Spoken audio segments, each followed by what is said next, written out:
A COVID-19 privacy breach hits Parry Sound's health unit. Mayor Graydon Smith aims high at AMO. And a local shop gets creative with keeping customers interested. All that and more coming up right now. Welcome to Cogeco News for May the 21st. I'm James Bowler with what's happening in your community. No new cases of COVID-19 to report in Muskoka today from the Simcoe Muskoka District Health Unit. But it's a different story in Parry Sound, where the North Bay Parry Sound Health Unit has discovered another case of the virus, this time in a girl under the age of 19. She was infected within the community, according to the report, and is currently self-isolating. Now, the medical officer of the health unit says the privacy breach on a health unit website was a mistake that should not have happened. Here's more on this story from our Clark Heipel, who's standing by outside the North Bay Parry Sound District Health Unit on the Gateway City. Concerning, nay, distressing news from the North Bay Parry Sound District Health Unit late Thursday morning. They have revealed that a privacy breach has occurred with their online dashboard, which has COVID-related information for the North Bay Parry Sound District Health Unit. They say individuals tested for COVID-19 on or before May 8th may have had their personal information compromised. That information that was accidentally made accessible, says the unit, was first and last name, municipality, unique identifying number but not OHIP number, testing date and location, and the test result if it was available at the time. It may have also included a telephone number. Now, on May 8th, over 3,000 people had been tested for COVID-19. I talked with Dr. Jim Chirico over the telephone to further clarify the situation. We believe that the likelihood that personal information was accessed is really quite low. As soon as we found out, we immediately removed the dashboard, and I want to extend my sincere apologies to the community. We take full responsibility for this error. And I want the community to know that we fixed the problem and we've changed the way we upload data to be sure it doesn't happen again, and we will work hard to regain people's trust. Yeah, who's responsible for that? I'm responsible for that. I take full responsibility for this error. Should not have occurred. And again, I want to extend my personal apologies to the community for this error. Is there any determination of how many people out of those approximately 3,200 tests, how many people may have been breached? Well, we believe that the data was only accessed by the person who reported it to us. We also feel that the reason for this is that the information was not openly displayed on the dashboard. It was not obvious. You had to go look for it. And so we think that the risk and the likelihood that personal information was accessed by anybody else than the one that reported to us is quite low. And as soon as we found out, we immediately removed the dashboard. And again, I want to extend my sincere apologies to the community. We take full responsibility for this error. But I want the community to also know that we fixed the problem and changed the way we upload data to be sure it doesn't happen again. And we'll work hard to regain people's trust.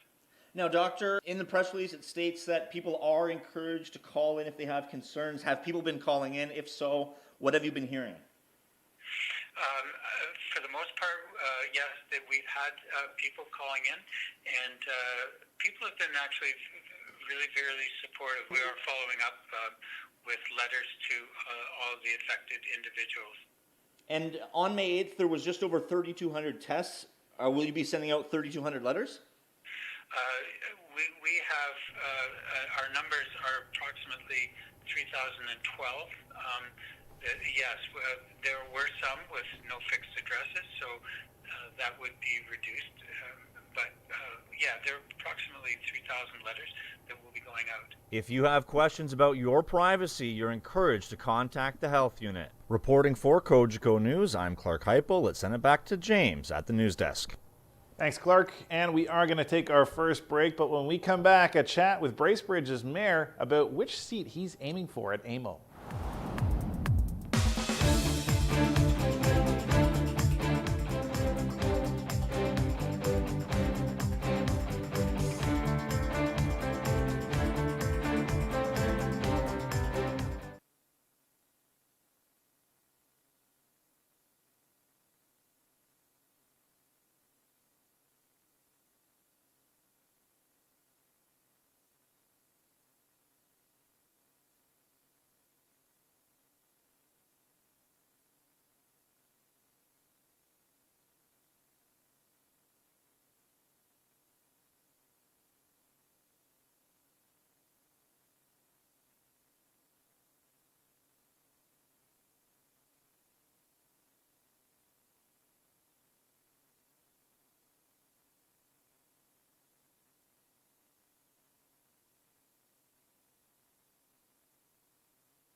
joining me now is Mayor Graydon Smith. Graydon, thanks once again for joining us. Really appreciate you taking the time. No problem. So today we're taking a bit of a break of talking about COVID-19, which I think we've exhausted quite a lot with you, to talk about some interesting news coming out of Bracebridge. Now, people may not be aware, I'm sure many are aware, that you are part of AMO, the Association of Municipalities of Ontario. However, you are looking to get higher on the executive chain there and run for president. So tell me, about this decision and why you think this is a good fit for you. Well, I think it's very exciting because the organization is such a strong, powerful voice for municipalities in Ontario and has been for well over 100 years. I don't think people realize that since we're created by the province, a huge amount of provincial legislation impacts municipalities. And so AMO's role, one of their roles, is about advocacy and meeting with the province and discussing pending legislation or changes that have been made that kind of impact the municipal world. And AMO has always been incredibly effective at, again, kind of bringing the voices together, north, south, east, west, big, small, and everywhere in between, to find that one municipal voice to speak with loudly and effectively to the province. And I've been pleased to be part of the organization for the last 6 years as a board member and now an executive board member. And I think it's a next step that I'd like to take. Communicating messages is, I believe, one of my strong points. And so having the experience that I do with the organization and the experience I do leading a community, I think I'd be a good fit. So, Graydon, I feel like this is going to start to feel like an interview for this position for me, and I don't mean to feel like that, but I do have some questions about why you think you really would fit and how you could balance your time, because I know currently Jamie McGarvey is the president. He's the mayor in Parry Sound, and I'm sure it is a struggle to balance both your mayoral duties and also heading an organization that looks over all the Ontario municipalities. So how would you find the time to balance that? Well, I've devoted quite a bit of time to it already. When you're a member of the executive board at AMO, there are several meetings monthly, and many of them prior to COVID in Toronto, meeting with either other members of the executive or staff, or monthly with members of the government and many of the ministers. So this is obviously a step up beyond that. But I'm prepared for that. Certainly my family is supportive. And you can't run for these positions without your council being supportive. And I mean that both literally and figuratively. You have to have a nomination from your council, blessed by your council as part of the support. But the other side of it, too, is, you should want a council that believes you can do it and also understands that, they'll be there to support me in that role. So very blessed in Bracebridge to have a council that gets along well. We've always functioned very well in terms of leaving business at the table, and it never gets personal. And I know that can continue on, and I don't anticipate missing very much of that action. But should I, for whatever reason, because of AMO duties, I know we've got a very capable deputy mayor and councillors around the table that will stay very focused. So if you successfully, take over as president, is there any added benefit, I guess, to the mayor of Muskoka being the president of AMO? I know there is quite a bit of connection between AMO and the province, and I know you probably want to be careful with how you answer that as well, because you don't want to show favoritism towards your own municipality. But does that come with some benefit? I understand what you're saying, and it does come with benefit, but not the benefit that people would think.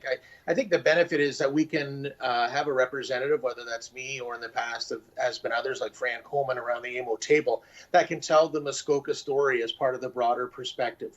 So AMO isn't about any one municipality. AMO is, again, about 444 municipalities in Ontario and what we need collectively. But that collective story gets made up from stories all around Ontario and perspectives all around Ontario. And Muskoka is pretty unique in a lot of ways because of where we're geographically positioned, because of our seasonal resident population that obviously swells in the summertime, and some unique challenges that brings in terms of government policy that, one size fit all. You hear that often doesn't always work. So when we're trying to come up with a collective position as municipalities, having input from someone in Muskoka, make sure that our point of view is directly represented. That doesn't mean we're going to get what's best for Muskoka all the time.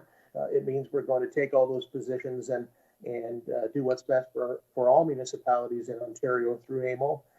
But nevertheless, our story is part of that mix. So, Graydon, when would we find out, or when would you find out if you're successful in this endeavor, and how long would the term run for? So the term is 2 years, which would start in August, and the election is typically in August at the AMO conference and annual general meeting, which was scheduled to be held in Ottawa this year, as it has the last several years, and typically draws several thousand people to it. It's a very big conference.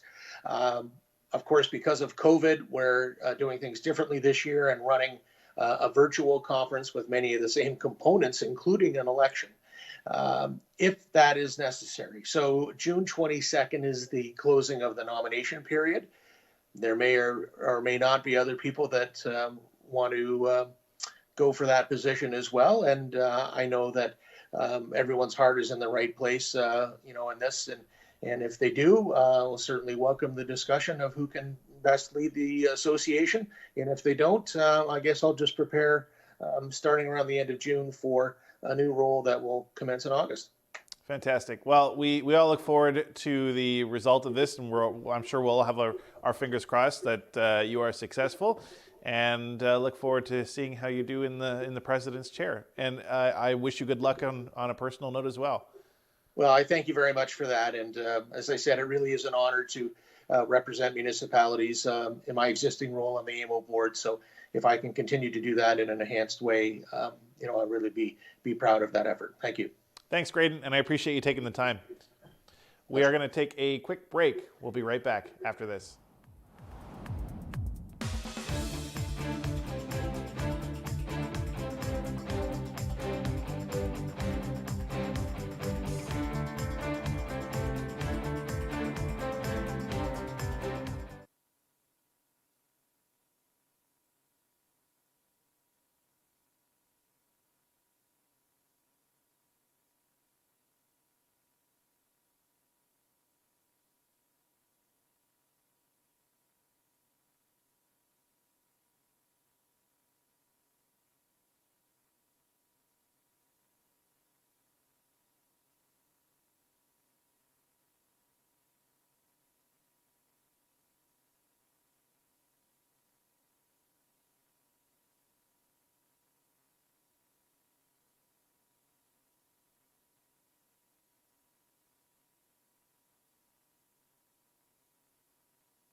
Welcome back. Well, the Gravenhurst Car Show as we know it will be canceled this year, but according to Chris Hammer with the Gravenhurst Chamber, that doesn't mean you still can't get your fill of hot rods and muscle cars.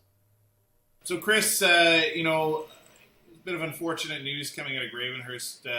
We're not going to be seeing the car show this year, as I understand. So tell me about the decision behind that and how we're looking moving forward. Yeah, so due to the current COVID-19 situation, unfortunately, the town of Gravenhurst has made the decision to have most of the parks closed during the summer period. So unfortunately, the public can't have access to specific necessities required to run such events. So we've had to shift gears here a little bit to be able to hopefully still provide events in a bit of a different territory and keep these events at top of mind going forward. So, as it stands right now, the car show specifically not going in any shape or form, right? So what's happening with the car show is it won't be happening in person, but we actually have shifted to it being virtually done online via the website. Okay, very cool. So how will that look? So usually it's on the Saturday of Father's Day weekend, but what we're doing is we're making this a week-long event. So what people can do is they can go on the car show website and register their car how they normally would on a usual event period. And what we'll do is we'll be showcasing their cars via the website from June 17th to June 24th, where the public can go on, view them for that week period from the safety of their home, and even vote on their favorite car. Oh, very cool. Okay, and so moving forward, I know there's other events that we look forward to in Gravenhurst. So are we going to see kind of a similar online perspective?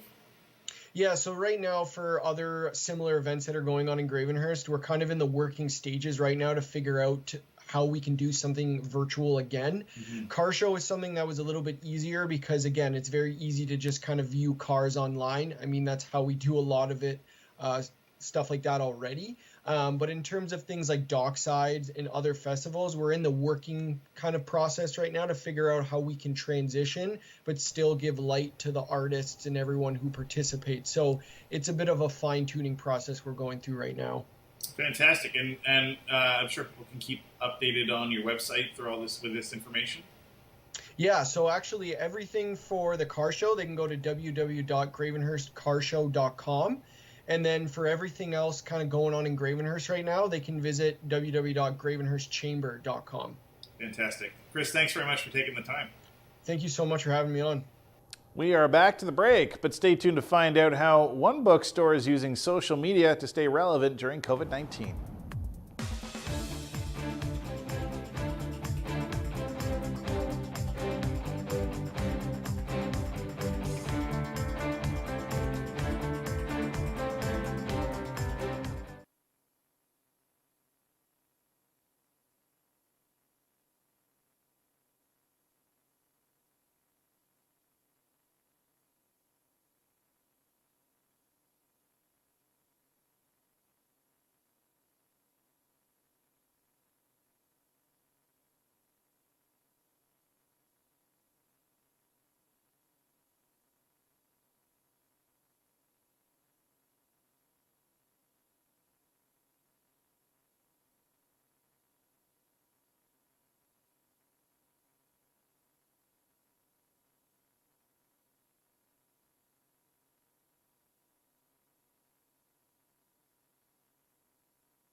Welcome back. Earlier this week, we spoke with a few retail businesses who are ready to reopen at a limited capacity, of course, to customers. But one Muskoka business has been staying open and staying connected with its customers throughout this pandemic with a very creative social media hack. Right now, our business has changed a lot. Usually we welcome customers into the store. They slow down, they browse, they just enjoy the bookstore, and that changed. We no longer have people coming through. We are doing the browsing in the meantime. So it's greatly changed our business model. So what we came up with to keep people part of the bookshop was to introduce virtual browsing. So the concept came about after being asked by many customers if they were able to get books still. So we took to the shelves. We started taking pictures. People were requesting different genres, specific books, and so that's where it started. We would go to those shelves, take pictures of those books, and put them out there for people to look at. And then it grew into, let's show our whole inventory. We are 28 years in business, so our collection is extensive. And so we decided we'll take the opportunity and we'll put it out there. So it's been wonderful. Our social media footprint has really grown in this time. A lot of dedicated customers are reaching out, recognizing the importance of the position that we play, and we're so thankful for it. It makes our collection accessible. We are a 2-floor used bookstore, so people with limitations are generally unable to access our 2nd floor, which houses many treasures. So certainly it's something we will continue. It's had a positive impact on the business, and we definitely can see it continuing beyond the pandemic. So once again, don't forget to check out the Owl Pen on Facebook. You're sure to find something you'll love to read. We are taking our last break, but when we come back, a look at Muskoka on stage.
While we may not be able to party it up outside this month, there's still plenty of performances to keep you entertained inside.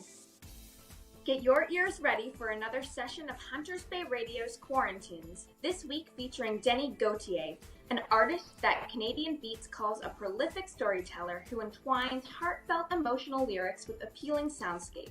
Don't miss this fabulous artist live on Thursday night and find all the details on the Hunters Bay Radio Facebook page. Thursday night is Hawksley Night in Canada. The first episode of Huntsville's very own Hawksley Workman goes live this Thursday at 8 p.m. This Juno award-winning artist is famous for his unique and incredible musicianship, lyrical wizardry, and humorous storytelling. You will not be disappointed. For more details and to purchase your ticket, go to hawksleyworkman.com or visit his Facebook or Instagram page. And get your tickets now for a very special virtual concert from Twin Flames. Twin Flames pushes the boundaries of contemporary folk with indigenous Inuit-influenced songs that incorporate both Western and traditional instruments. Tickets are on sale now for this online concert through Huntsville Festival of the Arts coming up Sunday, which gets you access to the private Zoom presentation. If you're still not sure about this amazing duo, here's a bit of what you can expect during the virtual show. You've always been there all the way. You've made me who I am today.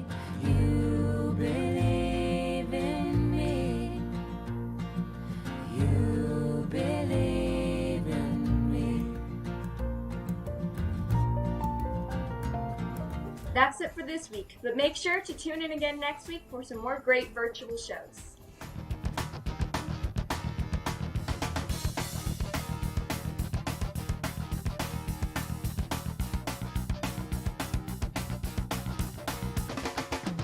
That's Cogeco News. For more information on the program, head over to yourtv.tv or connect with us on social media by searching Your TV Muskoka, and remember to watch us live at 5 next week, Monday to Thursday. From everyone here at Cogeco News, thanks for watching. Have a good night.